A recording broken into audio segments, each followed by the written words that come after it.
We have covered a lot of ground: 12 biases, a 4-step interruption process, 3 sustainable practice areas. Now we consolidate. 5 principles that turn everything you learned into a working stance you carry into the evaluation seat. Hold all 5 together and you have the posture of a fair mentor coach. Principle 1, bias is human and bias is dynamic. Human, because every evaluator has it. Dynamic, which is the part people miss, does not show up the same way every time. Who is in front of you changes what surfaces. The cultural context shifts your perception. Your own state, fatigue, mood, confidence bends your judgment. So you do not check for bias once and call yourself clean. You check every time. Principle 2, biases can coexist. You almost never face one clean bias at a time. Accent bias can ride alongside energy bias, fluency, pacing, and emotional expression all pulling at you at once. So when you feel a strong reaction, do not grab the first explanation and stop. Examine the whole pattern. Multiple biases together do not add, they amplify. That is how one coach ends up rated unfairly low across the board. Principle 3, intercultural bias shows up in more than one register. It lives in what is said, the words, the questions. In how it is said, directness versus restraint, pacing, tone. And in what is left unsaid, the silence, the meaning carried in implication. That third register is where bias hides best.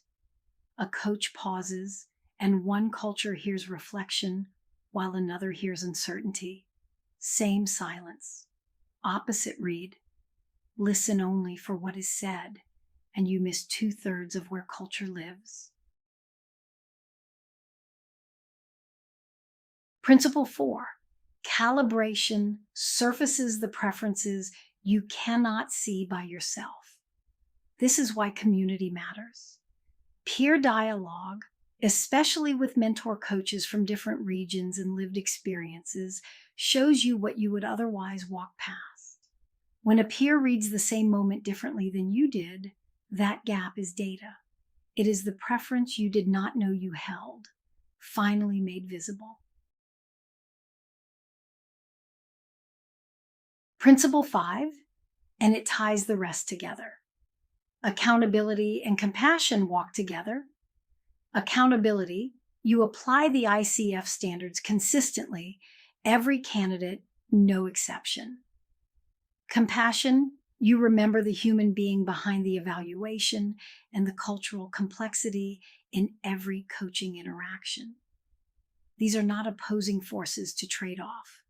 Holding both at once is the mark of an equitable mentor coach. Rigor without compassion is harsh. Compassion without rigor is unfair to every coach you held to the standard. So there is your stance. Bias is human and dynamic. Biases coexist. Intercultural bias has many registers. Calibration surfaces what you cannot see alone. Accountability and compassion walk together. These are not facts to memorize for a quiz. They are the lens you put on every time you sit down to evaluate. For the rest of your work as a mentor coach, principles tell you what to hold. The last video gives you the rhythm, when to hold it, before, during, after, and across your evaluations.